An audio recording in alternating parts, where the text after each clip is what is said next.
Saudações, meus amigos, tudo bem convosco? Aqui, como sempre, está tudo tranquilo. Aqui o professor João, a vir deixar ficar mais um vídeo acerca de eletrônica básica para iniciantes. E no nosso vídeo de hoje eu estarei respondendo uma dúvida de uma inscrita. Eis aqui a questão dela. Portanto, resumindo, ela quer saber os componentes da primeira necessidade que qualquer técnico deveria ter na sua bancada. Portanto, eu separei aqui uma pequena lista contendo os principais componentes que não devem faltar em nenhuma bancada. Antes mesmo de avançar, para o meu amigo do outro lado que ainda não se inscreveu no canal, peço que se inscreva, ative o sininho das notificações para poder receber os meus vídeos na primeira mão e pode deixar ficar o seu like se for a gostar desse vídeo. Vamos logo para o vídeo de hoje.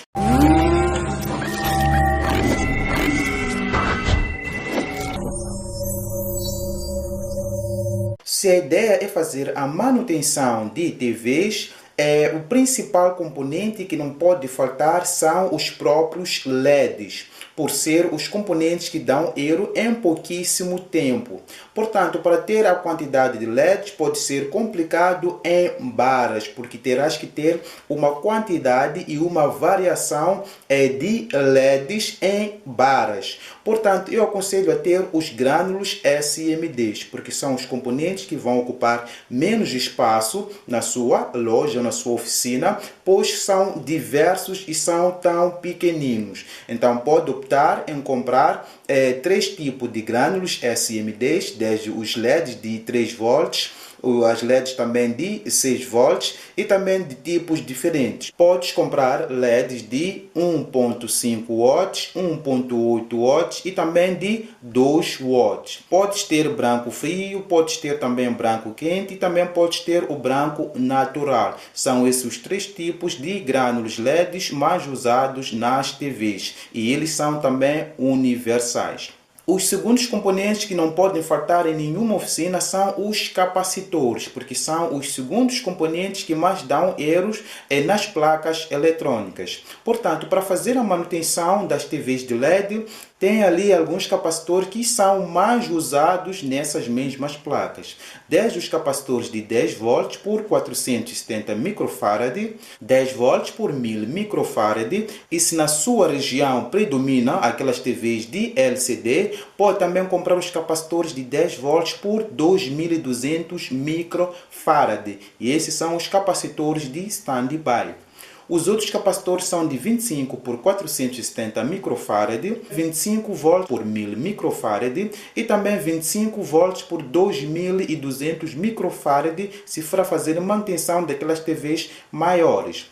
Os outros capacitores são de 35 por 470 microfarad, 35 por 1000 microfarad e também 35 por 2200 microfarad. Os outros capacitores que são mais usados nos circuitos de backlight são os capacitores de 100 volts por 47 microfarad.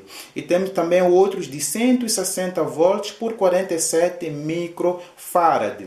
Então, tendo esses dois capacitores, poderá resolver qualquer tipo de problema relacionado com as backlights. O outro capacitor que também poderás ter na sua bancada é o capacitor de 450 por 120 microfarad. E esse é o famoso capacitor que fica logo ali na fonte primária de alta tensão.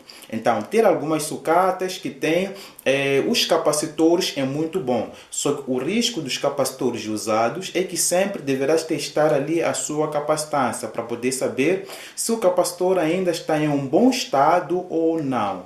Se não tiver um multímetro que tenha a escala de capacitância, te aconselho a comprar capacitores novos e selados para poder começar a fazer a manutenção dos equipamentos eletrônicos. Fusíveis. Os fusíveis, por ser também componentes que queimam com muita facilidade, por ser componentes de proteção, é muito bom ter dois tipos de fusíveis mais usados nas fontes chavetadas, que são, nesse caso, os fusíveis de 250 volts por 3 amperes. Esse fusível podemos encontrar em quase todas as fontes de TVs, desde TVs de LED, TVs de plasma, até mesmo TVs de LCD, tem lá as fontes que usam esse fusível de 250 volts por 3 amperes. Portanto, os 3 amperes são a corrente máxima que o fusível pode suportar.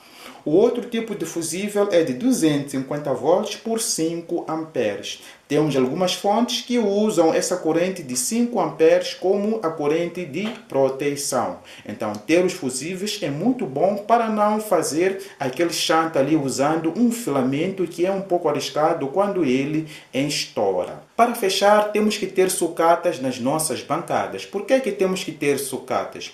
Porque uma sucata compõe uma variedade de componentes, desde componentes SMDs, variedade de resistores. Olha, é uma variedade mesmo de componentes que tarde ou cedo iremos precisar para podermos fazer uma manutenção de uma determinada placa.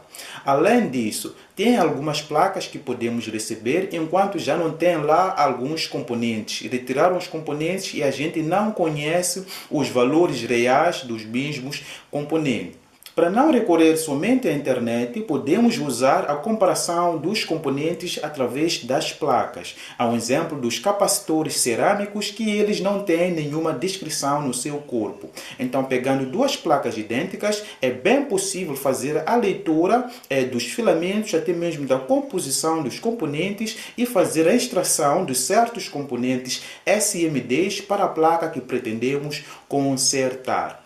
A outra coisa também está nos MOSFETs. Os MOSFETs SMDs podemos achar, na sua maioria, na parte traseira das placas sucatas. E as placas das fontes usam quase a mesma equivalência. É claro que temos que ver ali o seu número de referência. E se não tiver um número idêntico, temos que ver a equivalência na internet através do datasheet. Os outros componentes que podemos extrair nas placas sucatas são os famosos diodos, pois eles têm a tendência também de queimar e causar ali um determinado defeito nas placas eletrônicas.